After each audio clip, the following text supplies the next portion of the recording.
సహోదరి సహోదరులందరికీ కూడా ప్రభు అయినటువంటి యేసుక్రీస్తు నామములో వందనాలు.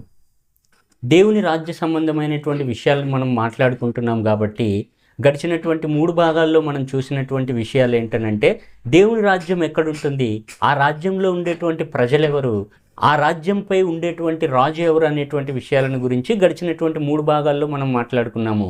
ఈ భాగంలో ఆఖరి భాగం 4వ భాగంలో ఆ రాజ్యం ఎలా ఉండబోతుంది, అక్కడ ఉండేటువంటి పరిపాలనా విధానము, దాని యొక్క స్థితిగతులు అనేటువంటివి ఏ రకంగా ఉంటాయి అనేటువంటిది ఈ యొక్క ఆఖరి భాగంలో మనం మాట్లాడుకునే ప్రయత్నము చేద్దాం. బైబిల్లో మనం చూసినట్లయితే దేవుడే తమ మీద రాజుగా ఉండి పరిపాలిస్తున్నటువంటి కాలములో దేవుని యొక్క అధికారాన్ని తిరస్కరించి తమ సొంత ఆలోచనను, లేకపోతే లోక సంబంధమైనటువంటి రాజును కోరుకున్నటువంటి ప్రజలుగా ఇశ్రాయేలు ప్రజలు మనకు కనిపిస్తారు. 1 సమూయేలు గ్రంథం 8వ అధ్యాయంలో ఆ విషయాలు మనకు ఉంటాయి. సమూయేలు అనేటువంటి వ్యక్తిని దేవుడు ఒక న్యాయకర్తగా, ఒక ప్రవక్తగా, ఒక న్యాయాధిపతిగా వాళ్ళకి పెట్టి వాళ్ళని పరిపాలిస్తున్నటువంటి సమయంలో సమూయేలు నాయకత్వంలో ఉన్నారనంటే దేవుని యొక్క నాయకత్వంలో నడిపింపబడుతున్నారనేటువంటి అర్థము. అయితే వీళ్ళు సమూయేలుని తిరస్కరించారు. అంటే ఏంటి, దేవుడు సమూయేలుతో ఏమంటాడనంటే, నిన్ను కాదు తిరస్కరించింది, నన్నే రాజుగా ఉండకుండా వాళ్ళు తిరస్కరించారు సమూయేలు అని చెప్పి దేవుడు మాట్లాడతాడు సమూయేలుతోని. కాబట్టి ఈ ఇశ్రాయేలు ప్రజలు అనేటువంటి వారు కోరుకున్నటువంటి విధానం ఎలా ఉందనంటే, సకల జనుల మర్యాద చొప్పున మాకొక రాజు కావాలి. అంటే అప్పటిదాకా కూడా లోక సంబంధమైనటువంటి వ్యక్తులుగా ఇశ్రాయేలీలు లేరు, లోకానికి వేరుగా దేవుని చేత నడిపింపబడుతున్నారు. అయితే వీళ్ళ ఆలోచన ఎలా ఉందనంటే, మేము లోకంతో కలిసిపోతాము, లోక సంబంధమైనటువంటి రాజు మాకు కావాలి అనేటువంటి విషయాన్ని వాళ్ళు అడిగినటువంటి ఈ విధానంలో మనం గమనించాలి. కాబట్టి దేవుని యొక్క మార్గాలను అనుసరిస్తూ దేవుని చిత్తానికి లోబడి ఆయన మాటకు కట్టుబడి ఉండేటువంటి వాళ్ళ జీవన విధానం అనేటువంటిది, సకల జనుల మర్యాద అనేటువంటి దానికి వీళ్ళు భిన్నంగా ఉంటారు. దేవుని నమ్మినటువంటి ప్రజలు లోకానికి వీళ్ళకి ఏమాత్రం కూడా ఆ యొక్క సాంగత్యం అనేటువంటిది ఉండదు. కాబట్టి లోకము వేరేగా ఉంటుంది. దేవుని అధికారానికి, ఆయన చిత్తానికి లోబడి నడిచేటువంటి ప్రజల యొక్క జీవన విధానం అనేటువంటిది లోకానికి వేరుగా, వేరొక రకంగా మనము చూడొచ్చు. కాబట్టి నువ్వు మనుష్యుని ఆలోచన చొప్పున నడుచుకుంటావా, లేకపోతే నీ జీవితంలో దేవుని యొక్క అధికారానికి లోబడి ఉండి దేవుని మాట ప్రకారం ఆయన యొక్క వాక్యానికి లోబడి ఉండేటువంటి మార్గంలో నువ్వు వెళ్తున్నావా అనేటువంటిది మనల్ని మనము పరీక్షించుకోవాలి ఎప్పుడు కూడా. అదే ఇశ్రాయేలు ద్వారా మనం నేర్చుకోవాల్సినటువంటి విషయం. ప్రత్యేకించి ఈ యొక్క వాక్య భాగాన్ని చదువుతున్నప్పుడు ఇశ్రాయేలు కోరుకున్నది ఏంటనంటే, సకల జనుల మర్యాద చొప్పున మాకు రాజు కావాలి. కాబట్టి ఈ లోకం అనేటువంటి దాన్ని బైబిల్లో దేనికి పోల్చి మాట్లాడతాడనంటే, సముద్రం అనేటువంటి దానికి పోల్చి మాట్లాడుతున్నట్లుగా మనం చూడొచ్చు లేఖన భాగంలో. యెషయా గ్రంథం 17వ అధ్యాయము 12వ వచనం. ఓహో, బహు జనములు సముద్రముల ఆర్భాటము వలె ఆర్భటించును, జనములు ప్రవాహ జలముల ఘోషవలే ఘోషించును, జనములు విస్తార జలముల ఘోషవలే ఘోషించును. అంటే సముద్రం అనేటువంటి దానికి, ఎప్పుడూ కూడా నిలకడ లేనటువంటి అలజడితో ఉండేటువంటి సముద్రానికి ఈ లోకాన్ని, లోక జనులను బైబిల్ మాట్లాడుతుంది. అలాగే యెషయా గ్రంథం 57వ అధ్యాయము 20వ వచనం కూడా. భక్తిహీనులు కదులుచున్న సముద్రము వంటి వారు అది నిమ్మలింప నేరదు, దాని జలములు బురదను మైలను పైకి వేయును. ఈ రకముగా ఉంటుందన్నమాట. భక్తిహీనులు అనేటువంటి వాళ్ళంటే దేవునితో కలిసి లేకుండా, దేవుని యొక్క మాటకు లోబడకుండా, దేవుని చిత్తం అనేటువంటిది ఏంటో తెలియకుండా ఉండేటువంటి మిగతా లోక సంబంధమైనటువంటిది అంతా కూడా కదులుచున్నటువంటి, నిలకడ లేనటువంటి జీవన విధానం కలిగినటువంటి దానిగా సముద్రంతో పోల్చి మాట్లాడుతున్నాడు ఈ లోకాన్ని. అలాగే ప్రకటన గ్రంథం 17వ అధ్యాయము 15వ వచనం. మరియు ఆ దూత నాతో ఇలాగు చెప్పెను, ఆ వేశ్య కూర్చున్న చోట నీవు చూచిన జలములు ప్రజలను, జన సమూహములను, జనములను, ఆయా భాషలు మాట్లాడు వారిని సూచించును. కాబట్టి జలాలు అనేటువంటివి, సముద్రం అనేటువంటిది నిలకడ లేకుండా ఎప్పుడూ కదులుతూ ఉండేటువంటిది జనాలకు, లోకానికి సాదృశ్య రూపకంగా దేవుని యొక్క వాక్య భాగము మాట్లాడుతుంది, పోలికగా మాట్లాడుతుంది. మనం క్రొత్త నిబంధన గ్రంథంలో చూసినట్లయితే మత్తయి సువార్త 14వ అధ్యాయము 25-26 వచనాల్లో, రాత్రి 4వ జామున ఆయన సముద్రం మీద నడుచుచు వారి యొద్దకు వచ్చెను. యేసుక్రీస్తు అనేటువంటి వ్యక్తి సముద్రం మీద నడుస్తున్నాడు. మనం ముందు చూసినట్లుగా సముద్రం అనేటువంటిది నిలకడ లేనటువంటి జీవన విధానానికి, లేకపోతే లోక సంబంధమైనటువంటి దానికి అంతటికీ కూడా గుర్తుగా ఉంది. యేసుక్రీస్తు ఈ లోకంలో ఉన్నప్పటికీ, లోకంలోనే ఆయన జీవించినప్పటికీ 33.5 సంవత్సరాలు ఆయన సముద్రం మీద, అంటే లోక సంబంధమైనటువంటి మాలిన్యత అనేటువంటిది ఏది కూడా ఆయనకు అంటకుండా సముద్రం మీద ఆయన యొక్క జీవన విధానం, అంటే లోకానికి అతీతంగా లోకము మీద యేసుక్రీస్తు ఉన్నట్లుగా ఆయన జీవితం అనేటువంటి దానికి సాదృశ్య రూపకంగానే యేసుక్రీస్తు ప్రభువారు సముద్రం మీద నడిచినట్లుగా ఈ యొక్క లేఖన భాగంలో మనము అర్థం చేసుకోగలగాలి. కాబట్టి దేవుని రాజ్య సంబంధమైనటువంటి విధి విధానాలు ఎలా ఉంటాయి అనేటువంటి విషయాలను గురించి మనం మాట్లాడుతున్నాం. కాబట్టి యేసుక్రీస్తు చెప్పినట్లుగా పిలాతుతో అంటాడు కదా ఆయన, నా రాజ్యము ఈ లోక సంబంధమైనటువంటిది కాదు. కాబట్టి దేవుని కుమారుడైనటువంటి యేసుక్రీస్తు రాజుగా ఉండి పరిపాలింపబడబోయేటువంటి ఆ యొక్క రాజ్యం అనేటువంటిది ఎంత మాత్రం కూడా ప్రస్తుతం మనం చూస్తున్నటువంటి మనుష్య సంబంధమైనటువంటి ఈ లోక సంబంధమైనటువంటి రాజ్యముగా ఎంత మాత్రం కూడా ఉండబోదు. యోహాను సువార్త 18వ అధ్యాయము 36వ వచనం, యేసు నా రాజ్యము ఈ లోక సంబంధమైనటువంటిది కాదు అని చెప్తున్నాడు. కాబట్టి ఏ విషయంతో పోల్చుకున్నా సరే దేవుని రాజ్యం అనేటువంటిది ఇప్పుడు మనం చూస్తున్నటువంటి ఈ లోక సంబంధమైనటువంటి దానికి పూర్తిగా వ్యతిరేకంగా, పూర్తిగా భిన్నంగా రేపు యేసుక్రీస్తు రాజ్యం అనేటువంటిది ఉండబోతుంది. మనం కోరుకున్నటువంటి, లేకపోతే మనిషి కోరుకున్నటువంటి ఇశ్రాయేలు ప్రజలు ఎలాగైతే సకల లోక మర్యాద చొప్పున మాకు ఒక రాజు కావాలని చెప్పి అక్కడ అడిగారో, దేవుడు అంతటితో వదిలేయలేదు. కానీ నువ్వు కోరుకున్నటువంటి జీవన విధానం ఎలా ఉంటుంది, దాని యొక్క పర్యవసానం ఎలా ఉంటుంది అనేటువంటిది సమూయేలు ప్రవక్త ద్వారా వారికి హెచ్చరిక చేశాడు. మొదటి సమూయేలు గ్రంథము 8వ అధ్యాయము 9 నుంచి 17 వచనాలు చదివితే దేవుడు ఏ విషయాలు ఇశ్రాయేలు ప్రజలతో మాట్లాడుతున్నాడు అనేటువంటి విషయం మనము చూడొచ్చు. అయితే వారిని ఏలబోవు రాజు ఎట్టువాడగునో నీవే సాక్షివై వారికి దృఢముగా తెలియజెప్పుము. సమూయేలు తనను రాజును అడిగిన జనులకు యెహోవా మాటలన్నీ వినిపించి ఇలాగున చెప్పెను, మిమ్మును ఏలబోవు రాజు ఎట్టువాడగుననగా అతడు మీ కుమారులను పట్టుకొని తన రథములను తోలుటకును తన గుర్రములను కాపాడుటకును వారిని ఉంచుకొనును. కొందరు అతని రథముల ముందర పరిగెత్తుదురు, మరియు అతడు వారిని తన సైన్యములో సహస్రాధిపతులుగాను పంచదశాధిపతులుగాను నియమించును. తన భూములను దున్నుటకును వాటి పంటను కోయుటకును తన యుద్ధాయుధములను తన రథముల సామానులను చేయుటకును వారిని ఏర్పరచుకొనును. మీ కుమార్తెలను భక్షకారులుగాను బోనకత్తెలుగాను రొట్టెలు కాల్చువారిని గాను పెట్టుకొనును. మీ పొలములలోను మీ ద్రాక్ష తోటలోను ఒలీవల తోటలలోను శ్రేష్టమైన వాటిని తీసుకొని తన సేవకులకు ఇచ్చును. మీ ధాన్యములలోను ద్రాక్షారసములోను 10వ భాగం తీసి తన పరివార జనమునకును సేవకులకును ఇచ్చును. ఇలా ఉంటుంది మీరు కోరుకునేటువంటి రాజు యొక్క పరిపాలనా విధానం అనేటువంటిది. భూమి నీదే, కానీ వాడు దాని మీద ట్యాక్స్ కలెక్ట్ చేస్తాడు, పన్ను వసూలు చేస్తాడు. పండించేది నీవే, కానీ అందులో కొంత భాగం వాడు లాక్కుంటాడు. నీ కుమారులను నీ కుమార్తెలను తన సేవకులుగా పెట్టుకుంటాడు. వాడు వెళ్ళేటప్పుడు వాడి యొక్క రథం ముందు నీ కుమారులు నీ కుమార్తెలు పరిగెడతారు. వాడి తరఫున యుద్ధం చేసేటువంటి వారిగా మీరుంటారు. వాడికి పూర్తిగా సేవకులుగా మీరు మారిపోతారు. జాగ్రత్త, నీ సొంత ఆలోచన లోకమంతటితో పాటు పాలుభాగం కావాలనుకుంటున్నావా? నువ్వు కోరుకొని నీ మీద రాజుగా నియమించుకునేటువంటి వాడు నీ ఆలోచన చొప్పున, శరీర ఆలోచన ప్రకారం నువ్వు కోరుకునేటువంటి రాజు ఇలా ఉంటాడు. సమూయేలు నువ్వు వెళ్ళి చెప్పు ఇశ్రాయేలీయులకు అని చెప్పి వాళ్ళ ఆలోచన విధానం యొక్క పర్యవసానం, రిజల్ట్ ఎలా ఉంటుంది అనేటువంటిది దేవుడు ముందుగానే ఇశ్రాయేలు ప్రజలని హెచ్చరించాడు. కాబట్టి మనుషుల యొక్క పరిపాలన నీ యొక్క సొంత ఆలోచన ప్రకారం నువ్వు కోరుకునేటువంటి జీవన విధానం అనేటువంటిది ఇలా బానిసత్వంతో కూడుకొని ఉంటుంది. అయితే దేవుడు చెప్పినట్లుగా నీ యొక్క ఆలోచన, మన యొక్క ఆలోచన ఉండదు కదా. మనం ఏర్పరచుకున్నటువంటి మార్గం మనకు చాలా గొప్పగా ఉంటుంది. ఆహా, నా రాజు ఎలాంటోడు, మా దేశం మీద ఉన్నటువంటి రాజు కన్నా గొప్ప రాజు ఇంకా లోకంలో ఎక్కడా లేడు. మా రాజు వెళ్తున్నటువంటి రథం చూడు, వాడి ఏరోప్లేన్ చూడు, వాడి హంగు చూడు, వాడి ఆర్భాటం చూడు. ఎందుకంటే నువ్వు కోరుకున్నావు కదా, నీ యొక్క ఆలోచన ప్రకారము నువ్వు ఎన్నుకున్నటువంటి రాజు కాబట్టి వాడు నీకు చాలా బాగా కనబడతాడు.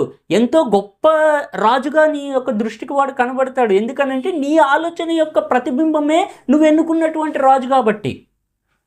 అయితే దేవుని వాక్యం ఏం చెప్తుందంటే, సామెతల గ్రంథం 16వ అధ్యాయము 25వ వచనం, ఒకని మార్గము వాని దృష్టికి యథార్థముగా కనబడును, అయినను తుదకు అది మరణమునకు చేరును. చాలా బాగా ఉంటుంది, ఇది సరైనటువంటి విధానమే అనిపిస్తుంది, చాలా గొప్పగా ఉంటుంది. కానీ అది యథార్థమైనటువంటి దానిగా నీ దృష్టికి కనబడినప్పటికీ కూడా అది తుదకు మరణానికి దారితీస్తుంది, నీ శరీర సంబంధమైనటువంటి ఆలోచన. కానీ ఒకవేళ నువ్వు దేవుని ఆజ్ఞకు లోబడి ఉండి నీ యొక్క జీవితంలో దేవుని యొక్క అధికారానికి నువ్వు లోబడి ఉన్నట్లయితే అది చాలా ఆశీర్వాదకరంగా ఉంటుంది. మనకు బాధలు వచ్చినప్పటికీ, కష్టాలు వచ్చినప్పటికీ, ఇరుకులు వచ్చినప్పటికీ కూడా అధికారి ఎవరు, రాజు ఎవరు, నువ్వు ఎవరి అండర్లో ఉన్నావు అంటే దేవుని చిత్తానికి లోబడి నీ జీవితం కొనసాగిస్తున్నావు కాబట్టి అది నీకు ఆశీర్వాదకరంగా ఉంటుంది. తాత్కాలికంగా ప్రస్తుతము అవి శ్రమకరంగాను, ఇబ్బందికరంగాను, బాధగాను ఉన్నప్పటికీ కూడా ఆ సొంత ఆలోచన ఏ విధంగా అయితే మరణానికి నడిపిస్తుందో ఇది అలా కాదు, జీవం వైపు నడిపిస్తుంది. దేవుని ఆజ్ఞకు నువ్వు లోబడి నీ జీవితాన్ని నువ్వు నడిపించినట్లయితే. సామెతల గ్రంథం 29వ అధ్యాయము 18వ వచనం. దేవోక్తి లేని ఎడల జనులు కట్టులేక తిరుగుదురు, ధర్మశాస్త్రమును అనుసరించువాడు ధన్యుడు. ఒక కట్టుబాటు అనేటువంటిది దేవుని నమ్మిన వాడి జీవితంలో ఉంటుంది, దేవుని ఆజ్ఞకు లోబడి ఉండేటువంటి వాడి జీవితంలో ఉంటుంది. దేవోక్తి లేకపోతే, దేవుని వాక్యాన్ని నువ్వు అంగీకరించకపోతే, దేవుని వాక్యమే ప్రామాణికంగా నీ యొక్క జీవన విధానం అనేటువంటిది లేకపోతే, కట్టు లేక విచ్చలవిడిగా నీకు నచ్చిందే సరైనటువంటిది, ఇదే సరైనటువంటిది, ఇదే కరెక్ట్ అయినటువంటి మార్గం, నేను వెళ్ళేటువంటిది అని చెప్పి నువ్వు వెళ్ళినట్లయితే అది నిన్ను మరణానికి దారితీస్తుంది.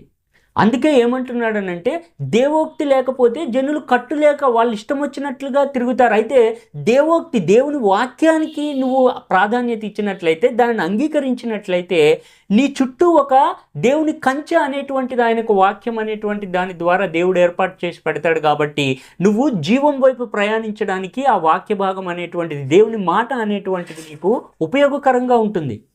అందుకనే ఇక్కడ ఏమంటున్నాడనంటే ధర్మశాస్త్రమును అనుసరించేవాడు ధన్యుడు. ఇది చాలా ధన్యతతో కూడుకున్నటువంటిది. ఇరుగుతో ఉన్నప్పటికీ, ఇబ్బందితో ఉన్నప్పటికీ, కష్టంతో ఉన్నప్పటికీ కూడా ఇది ధన్యత వైపు, ఆశీర్వాదం వైపు దేవుని యొక్క మాట నిన్ను నడిపిస్తుంది ఒకవేళ నువ్వు అంగీకరించినట్లయితే. సామెతల గ్రంథం 3వ అధ్యాయము 5-6 వచనాలు.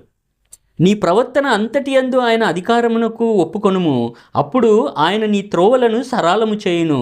కాబట్టి ఈ రకంగా ఉంటుందన్నమాట. ఒకవేళ దేవుని అధికారానికి మన జీవితంలో మనము ప్రాధాన్యత ఇస్తే, దానికి ఒప్పుకుంటే, మనము ఏ మార్గంలో నడవాలో ఆ జీవాన్ని చేరుకోవడానికి దేవుడే మనల్ని మన చేయి పట్టుకొని ఆ మార్గంలో ముందుకి నడిపిస్తాడు. అందుకనే ఏమంటున్నాడనంటే నీ స్వబుద్ధిని ఆధారం చేసుకోవద్దు. జస్ట్ లైక్ ఇశ్రాయేలీయులు ఇక్కడ ఏం చేశారో, సకల జనుల మర్యాద చొప్పున మాకు రాజు కావాలి.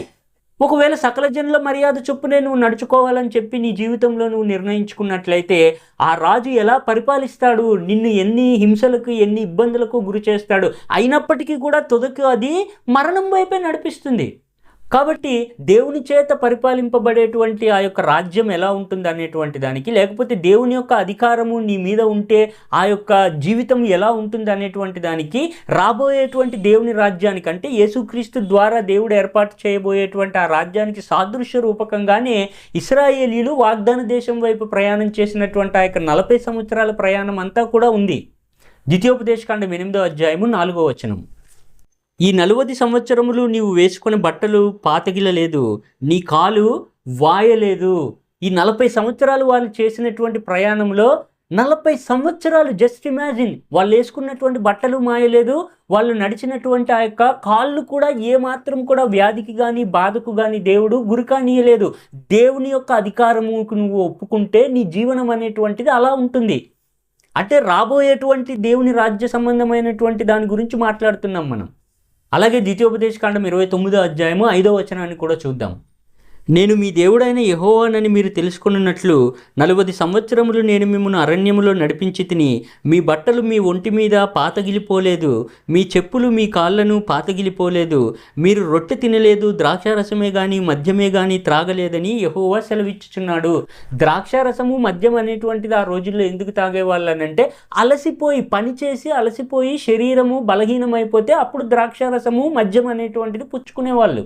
అంటే వ్యాధి కానీ, బాధ కానీ, అలసట కానీ, ఏ రకమైనటువంటి దౌర్బల్యం అనేటువంటిది దేవుని రాజ్యంలో ఉండదు. ఒకవేళ దేవుడు నీపై అధికారిగా ఉండి నిన్ను పరిపాలిస్తూ ఉండడానికి నువ్వు అంగీకరిస్తే, నువ్వు వేసుకునేటువంటి వస్త్రాలకు కానీ, నువ్వు వేసుకునేటువంటి చెప్పులు కానీ అరిగిపోలేదని చెప్తుంది దేవుని యొక్క వాక్యం అనేటువంటిది.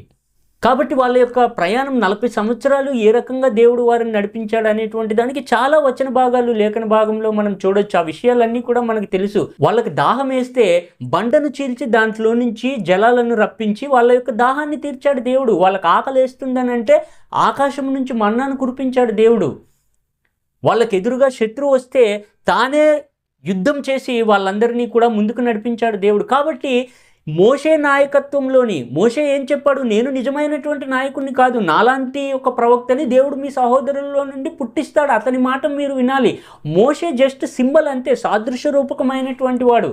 సాదృశ్య రూపకమైనటువంటి రాజు యొక్క లేకపోతే మోషే యొక్క నాయకత్వంలోనే ఇంత అత్యద్భుతమైనటువంటి దేవుని రాజ్య పరిపాలన అనేటువంటిది, ఆకలి లేకుండా, దాహం లేకుండా, నీకు ఏ రకమైనటువంటి వ్యాధి లేకుండా, నువ్వు వేసుకున్నటువంటి బట్టలు నలిగిపోకుండా, చిరిగిపోకుండా, మాసిపోకుండా దేవుడు ముందుకు నడిపించాడు ఇశ్రాయేల్ ప్రజలను. అంటే నిజమైనటువంటి దేవుని చేత అభిషేకం పొందినటువంటి యేసుక్రీస్తు అనబడేటువంటి ఆయన కుమారుడు రాజుగా ఉండి నిన్ను నడిపించబోయేటువంటి ఆ యొక్క రాజ్యము ఎంత గొప్పగా, ఎంత అత్యద్భుతంగా రేపు ఉండబోతుంది అనేటువంటిది మనము ఊహించుకోవచ్చు ఈ లేఖన భాగాలన్నింటిని బట్టి. అంత మాత్రమే కాదు కానీ ప్రస్తుతం మనం అనుభవిస్తున్నటువంటి, మనుషులు అనుభవిస్తున్నటువంటి వ్యాధి బాధలు ఏవి కూడా ఆ యొక్క రాజ్యంలో ఉండబోవు. ఒకవేళ ఉన్నా సరే అక్కడ వెంటనే స్వస్థత అనేటువంటిది, వైద్య విధానం అనేటువంటిది చాలా భిన్నంగా ఇప్పటికీ ఆ రోజుల్లో మనము చూడబోతాము. యెహెజ్కేలు గ్రంథం 47వ అధ్యాయము 12వ వచనం చూద్దాం. నదీ తీరమున ఇరుపక్కల ఆహారమునకు సకల జాతి వృక్షములు పెరుగును, వాటి ఆకులు వాడిపోవు, వాటి కాయలు ఎప్పటికీ రాలవు.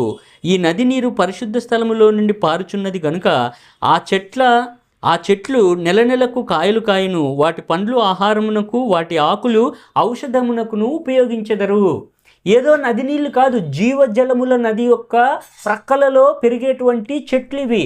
వాటి పండ్లు ఆహారానికి, వాటి ఆకులు జనాల్ని స్వస్థపరచడానికి, వాళ్ళు అనుభవిస్తున్నటువంటి ఆ యొక్క వ్యాధి బాధలు, అస్వస్థత సంబంధమైన, అనారోగ్య సంబంధమైనటువంటిది ఏదైతే ఉందో వాటన్నింటి నుంచి విడుదల అనేటువంటిది సిద్ధంగా ఉంటుంది. ఇప్పటిలాగా రోజు మాత్రలు వేసుకోవడము, నెలల తరబడి హాస్పిటల్స్ చుట్టూ, సంవత్సరాల తరబడి హాస్పిటల్స్ చుట్టూ తిరిగేటువంటి విధానం అనేటువంటిది యేసుక్రీస్తు రాజ్యంలో ఉండనే ఉండదు. ఈ యొక్క ఆరోగ్యం అనేటువంటి పద్ధతి ఈ రకంగా ఉంటుంది కాబట్టి మనుషులకు స్వస్థత వెంటనే చేకూరుతుంది. కాబట్టి అది ఏ రకమైనటువంటి అనారోగ్యం అయినప్పటికీ కూడా మనుషులు దేవుని రాజ్యంలో మనుషుల యొక్క ఆయు ప్రమాణం అనేటువంటిది, జీవన ప్రమాణం అనేటువంటిది చాలా హెచ్చు స్థాయిలో ఉంటుంది. యెషయా గ్రంథం 65వ అధ్యాయము 20వ వచనం. అక్కడ ఇకను కొద్ది దినములే బ్రతుకు శిశువులుండరు, కాలము నిండని ముసలివారుండరు, బాలురు 100 సంవత్సరముల వయస్సు గలవారై చనిపోవుదురు, పాపాత్ముడై శాపగ్రస్తుడగు వాడు సహితము 100 సంవత్సరములు బ్రతుకును. కొద్ది దినాలే ఉండి చచ్చిపోయేటువంటి శిశువులు ఉండరు. ఈరోజు మనం చూస్తున్నట్లుగా అప్పుడే పుట్టినటువంటి పిల్లోడు చనిపోవచ్చు, కాస్త వయసు వచ్చి చనిపోవచ్చు, ఇంకేదో ఆకస్మికముగా సంభవించేటువంటి ఆ శ్రమ ద్వారానో మరి ఏదైనా ఇబ్బంది ద్వారానో చనిపోవచ్చు. కానీ దేవుని రాజ్యంలో, యేసుక్రీస్తు రాజ్యంలో ఆ రకమైనటువంటి పరిస్థితులు ఉండవు. దాన్ని ఏమంటున్నాడనంటే బాలుడు 100 సంవత్సరముల వయస్సు గలవాడై చనిపోతాడనంట. బాలుడి వయస్సే 100 సంవత్సరాలు అయితే ఇక వృద్ధుడి వయస్సు ఎంత ఉంటుందో ఆలోచించండి, ఊహించండి ఒకసారి. దేవుని రాజ్యంలో మనుషుల యొక్క ఆరోగ్యం, ఆయు ప్రమాణం, ఆయుష్ అనేటువంటిది ఆ రకంగా ఉంటుంది. అందుకనే దాన్ని ఏమన్నాడనంటే వృక్షాయుష్యు అని చెప్పి అన్నాడు అనమాట. యెషయా గ్రంథం 35వ అధ్యాయము 5-6 వచనాలు చూద్దాం. గుడ్డివారి కన్నులు తెరవబడును, చెవిటివారి చెవులు విప్పబడును, కుంటివాడు దుప్పు వలె గంతులు వేయును, మూగవాని నాలుక పాడును. ఈ రకంగా ఉంటుంది యేసుక్రీస్తు రాజ్యంలో. కుంటివాడు పరిగెత్తుతాడు, మూగవాడు పాటలు పాడుతాడు, గుడ్డివారి కన్నులు తెరవబడతాయి.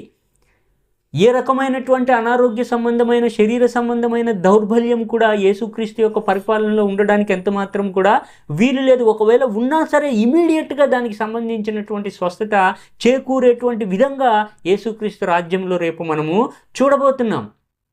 ఇది మాత్రమే కాదు కానీ, అంటే ఆరోగ్య సంబంధమైనటువంటి విధి విధానం మాత్రమే కాదు కానీ నీతి అనేటువంటిది, న్యాయం అనేటువంటిది, ధర్మం అనేటువంటిది ప్రతి ఒక్క మనిషికి కూడా అందుబాటులో, వాళ్ళు దాన్ని అనుభవించేటువంటి దానిగా ఉంటుంది యేసుక్రీస్తు యొక్క రాజ్యం అనేటువంటిది. ఈ రోజుల్లో కూడా ఉంటుంది. ఎక్కడుంటుంది? కేవలం కాగితాల్లో, పుస్తకాల్లో, రాజ్యాంగాల్లో మాత్రమే ఉంటుంది. కానీ నీదాకా నాదాకా నీతి న్యాయం అనేటువంటిది ఉండడానికి వీల్లేదు. మనుష్య సంబంధమైనటువంటిది అది. మనుష్యుడు తన కొరకు తాను ఏర్పాటు చేసుకున్నటువంటి యొక్క రూల్స్ అండ్ రెగ్యులేషన్స్ అన్నీ కూడా యేసుక్రీస్తు రాజ్యంలో ఆ రకంగా ఉండదు. ప్రతి ఒక్క మనిషికి కూడా న్యాయం అందుబాటులో ఉంటుంది. నీతిమంతమైనటువంటి పరిపాలన ఆయన అందిస్తాడు. ఎందుకనంటే ఆయనే చెప్పినట్లుగా నేను పరలోకం నుండి దిగి వచ్చినటువంటి వాడిని. నా రాజ్యము ఈ లోక సంబంధమైనటువంటిది ఎంత మాత్రం కూడా కాదు. కాబట్టి ఆ రాజ్యాన్ని పరిపాలించేటువంటి విధి విధానము కూడా ఈ లోక సంబంధమైన విధానాలకు అతీతంగా ఉంటుంది. ఆయన నీతిమంతుడు కాబట్టి ఆయన రాజ్యం యొక్క పరిపాలన కూడా ఎంతో నీతితోనూ న్యాయంతోనూ కూడుకున్నదే ఉంటుంది. యెషయా గ్రంథం 65వ అధ్యాయము 21 నుంచి 23 వచనాలు చదువుదాం. జనులు ఇండ్లు కట్టుకొని వాటిలో కాపురం ఉందరు, ద్రాక్ష తోటలు నాటించుకొని వాటి ఫలములను అనుభవించరు. వారు కట్టుకున్న ఇండ్లలో వేరొకరు కాపురం ఉండరు, వారు నాటుకొన్నవి వేరొకరు అనుభవింపరు. నా జనుల ఆయుష్యము వృక్షాయుష్యమంత యగును. నేను ఏర్పరచుకొనిన వారు తాము చేసుకొనిన దాని ఫలమును పూర్తిగా అనుభవించుదురు. వారు వృధాగా ప్రయాసపడరు, ఆకస్మికంగా కలుగు అపాయము నొందుటికై పిల్లలను కనరు.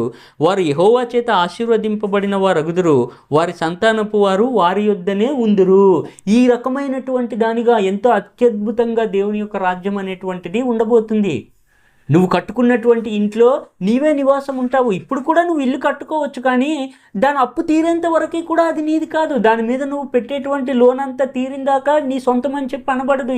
ఇప్పుడున్నటువంటి రాజ్యంలో నీ పిల్లల్ని నువ్వు కంటావు, వాడు ఎక్కడో వేరే దేశంలో విదేశాల్లో పనిచేస్తూ ఉంటాడు. చాలా ఇరుకులతోనూ ఇబ్బందులతోనూ కూడుకున్నటువంటి రాజ్యం ఇది. పంట నువ్వే, భూమి నీదే, పంటను కష్టపడి పండించేటువంటిది నువ్వే, కానీ దాన్ని అనుభవించడానికి వేరొకడు ఎవడో అనుభవించేది, దాన్ని నువ్వు అనుభవించవు. కాబట్టి దేవుని రాజ్యం అనేటువంటిది ఈ రకంగా రేపు భవిష్యత్తులో ఉండబోతుంది. కేవలం ఆరోగ్య సంబంధమైన విధానమే కాదు, కానీ నీతి న్యాయాల ద్వారా పరిపాలింపబడేటువంటి విధానం మాత్రమే కాదు, కానీ మొత్తం సృష్టి అంతా కూడా రేపు యేసుక్రీస్తు ఈ లోకంలోకి వచ్చిన వెంటనే మారిపోబోతుంది. మనిషికి మాత్రమే కాదు ఈ యొక్క మహిమ అనేటువంటిది, మొత్తం సృష్టి అంతా కూడా విడుదల అనేటువంటిది రేపు యేసుక్రీస్తు ద్వారా పొందబోతుంది అనే దానికి సాక్ష్యంగా రోమాపత్రిక 8వ అధ్యాయము 19 నుంచి 22 వచనాల్లో ఆ విషయాల్ని మనము చూడగలుగుతాం. దేవుని కుమారుల ప్రత్యక్షత కొరకు సృష్టి మిగుల ఆశతో తేరిచూచుచూ కనిపెట్టుచున్నది. ఏలయనగా సృష్టి నాశనమునకు లోనైన దాస్యములో నుండి విడిపింపబడి దేవుని పిల్లలు పొందబోవు మహిమగల స్వాతంత్రం పొందుదునను నిరీక్షణ గలదే స్వేచ్ఛగా కాక దానిని లోపరిచిన వాని మూలముగా వ్యర్థపరచబడెను. సృష్టి యావత్తు ఇదివరకు ఏకగ్రీవముగా మూలుగుచు ప్రసవ వేదన పడుచున్నదని ఎరుగుదుము. నీకు నాకు మాత్రమే కాదు విడుదల అనేటువంటిది, విశ్వాసులకు మాత్రమే కాదు విడుదల అనేటువంటిది, సకల సృష్టి కూడా దేవుని కుమారుల ప్రత్యక్షత కొరకు ఎదురు చూస్తుంది. ఎందుకనంటే ఇది కూడా దాస్యానికి లోబడి ఉంది, మూలుగుచూ ఉన్నది విడుదల పొందడానికని చెప్పి. కాబట్టి రేపు యేసుక్రీస్తు ఈ లోకంలో ప్రత్యక్షం కాగానే ఆయన యందు విశ్వాసం ఉంచినటువంటి వారందరితో పాటు సృష్టి కూడా విడుదల పొందబోతుంది. సకలమైనటువంటి సృష్టి అంతా కూడా మహిమగలదిగా దేవుడు రేపు మార్చేయబోతున్నాడు. ఎందుకనంటే గడిచినటువంటి వీడియోల్లో మనం మాట్లాడుకున్నట్లుగా ఆదాము నిమిత్తము ఈ నేల అనేటువంటిది శపించబడింది, శాపానికి లోనై ఉంది. కాబట్టి నువ్వు వ్యవసాయం చేసేటప్పుడు, కష్టపడేటప్పుడు అది నీకు ముండ్ల పొదలను గచ్చతుప్పలను ఇస్తుందని చెప్పాడు దేవుడు. అంటే ఎంతో శ్రమతో కూడుకున్నటువంటి యొక్క జీవన విధానం అనేటువంటి దానికి సాదృశ్య రూపకం ఆ మాట. కాబట్టి ఏంటనంటే యేసుక్రీస్తు రేపు రాగానే ఏం జరుగుతుందనంటే, దేవుని కుమారులు అనేటువంటి వారు ప్రత్యక్షం అవగానే ఏం జరుగుతుందనంటే సృష్టి అంతా కూడా మహిమగలదిగా మారిపోబోతుంది. అంటే శరీర సంబంధమైనటువంటి రక్తమాంసములతో కూడుకున్నటువంటి మరణానికి లోనై ఉన్నటువంటి యొక్క విధానము నుంచి మార్చబడి మహిమగలదిగా నిత్యత్వమైనటువంటి దానిలోకి మనిషి, అలాగే మనిషితో పాటు మొత్తం సృష్టి అంతా కూడా మారిపోబోతుంది. అయితే దేవుని రాజ్య సంబంధమైనటువంటి విషయాలు మాట్లాడుకున్నప్పుడు మనం ఒక విషయాన్ని చాలా జాగ్రత్తగా గుర్తుంచుకోవాలి. ఆ రాజ్యములో 2 రకాలైనటువంటి ప్రజలు ఉండబోతున్నారు రేపు. ఎవరు ఆ 2 రకాలైనటువంటి ప్రజలు అని అంటే, యేసుక్రీస్తు ఈ లోకానికి రాగానే విశ్వాసం ఉంచినటువంటి వాళ్ళందరూ కూడా సమాధులు తెరవబడి నిత్యత్వంతో బయటకు వస్తారు. దీన్ని మొదటి పునరుద్ధానము అని చెప్పి అన్నారు. ప్రకటన గ్రంథం 20వ అధ్యాయము 5-6 వచనాల్లో మనం ఆ విషయాలను చూస్తాం. ఆ 1000 సంవత్సరములు గడుచు వరకు కడమ మృతులు బ్రతకలేదు. ఇదియే మొదటి పునరుద్ధానము. ఈ మొదటి పునరుద్ధానములో పాలుగలవారు ధన్యులను పరిశుద్ధులనై ఉందురు. అట్టి వారి మీద 2వ మరణమునకు అధికారము లేదు. వీరు దేవునికిని క్రీస్తునకును యాజకులై క్రీస్తుతో కూడా 1000 సంవత్సరములు రాజ్యము చేయుదురు. ఈ రకమైనటువంటి ప్రజలు ఒక రకమైనటువంటి వారు. ఏంటి, ఎవరు వీరు అని అంటే, యేసుక్రీస్తు ఈ లోకంలోకి వచ్చిన వెంటనే సమాధులు తెరవబడి పరిశుద్ధులుగాను నీతిమంతులుగాను ఎంచబడి రాజులుగాను యాజకులుగాను ఉండి యేసుక్రీస్తు ఈ లోకాన్ని పరిపాలిస్తున్నప్పుడు ఆయనతో పాటు జతపనివారుగా ఉండి ఆయన నా సింహాసనం మీద పాలుభాగం నేను ఇస్తాను అని చెప్పినట్లుగా యేసుక్రీస్తుతో పాటు ఈ లోకాన్ని పరిపాలించేటువంటి నిత్యత్వంలో ఉండేటువంటి ప్రజలు వీళ్ళని ఏమంటున్నాడనంటే రాజులు యాజకులు అని చెప్పి అంటున్నారు. వీళ్ళకి ఎంత మాత్రం కూడా మరణించేటువంటి స్థితిలో ఉండరు, పునరుద్ధానంలో పాలుభాగస్తులు అయినటువంటి వాళ్ళందరూ కూడా.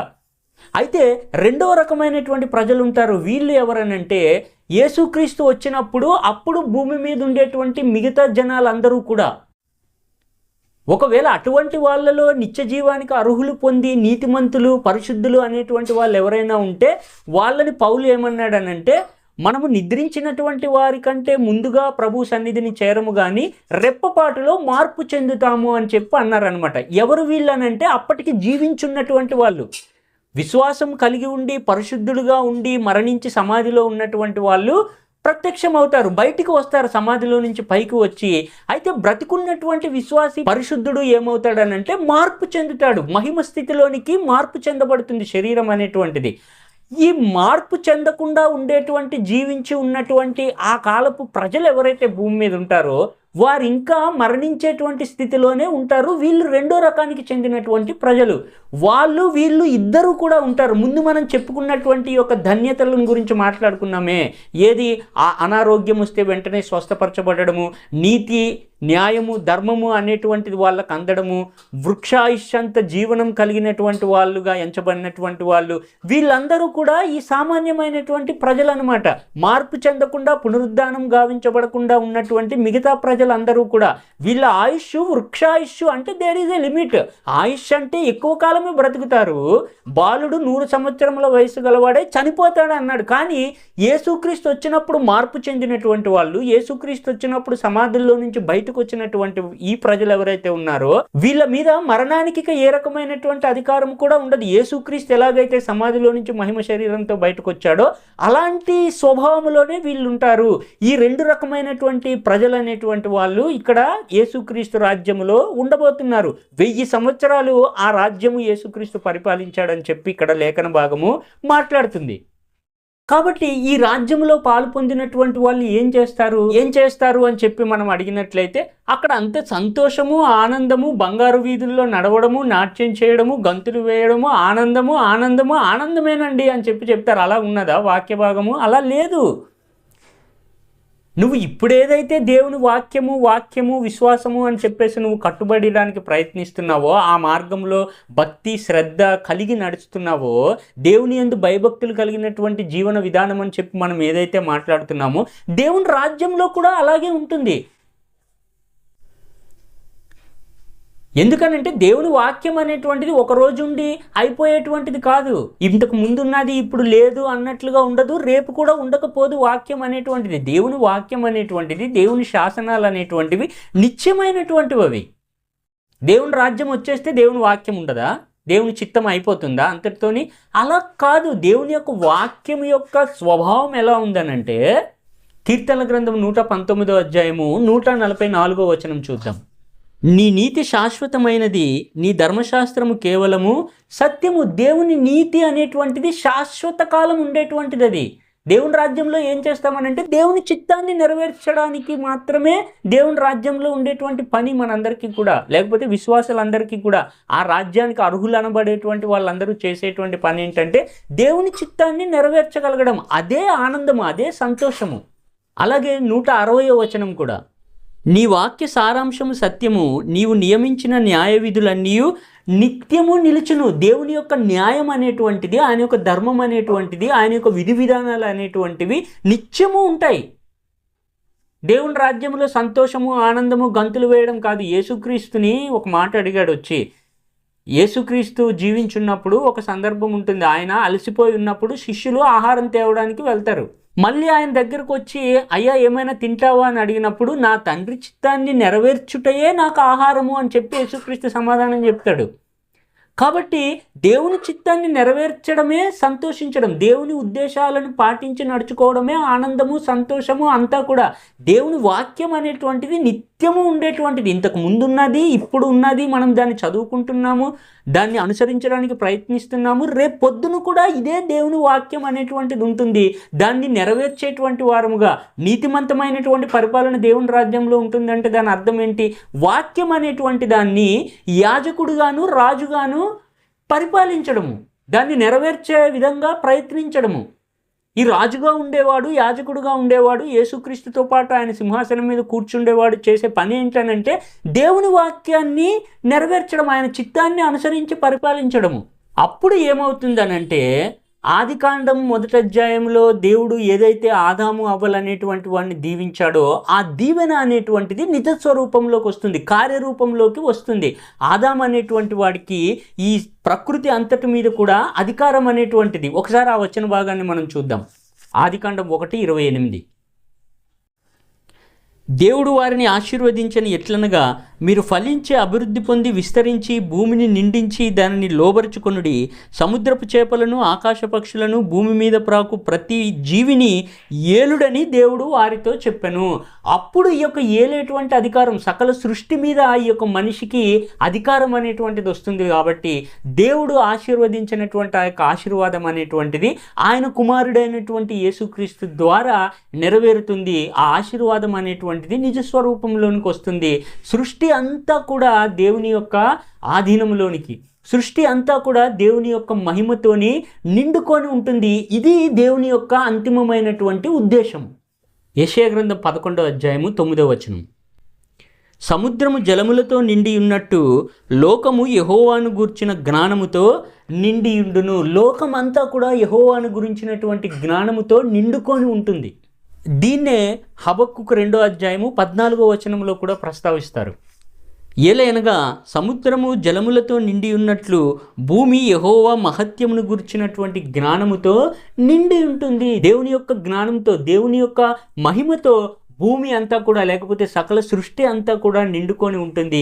ఇది దేవుని యొక్క రాజ్య సంబంధమైనటువంటి స్వభావము. ఈ విధంగా యేసుక్రీస్తు ద్వారా పరిపాలింపబడబోయేటువంటి రాజ్యం యొక్క స్థితిగతులు, విధి విధానాలు అనేటువంటివి ఉండబోతున్నాయి. అలాంటి రాజ్యంలో ఉండడానికి, అలాంటి ఔన్నత్యాన్ని, అలాంటి ఆశీర్వాదాన్ని మనందరం కూడా పొందుకోవడానికి నిరంతరం కూడా దేవుని యొక్క అధికారానికి ఈ లోకంలో మనం అంగీకరించినట్లయితే దేవుడు మనందరికీ కూడా అవకాశం అందిస్తున్నాడు.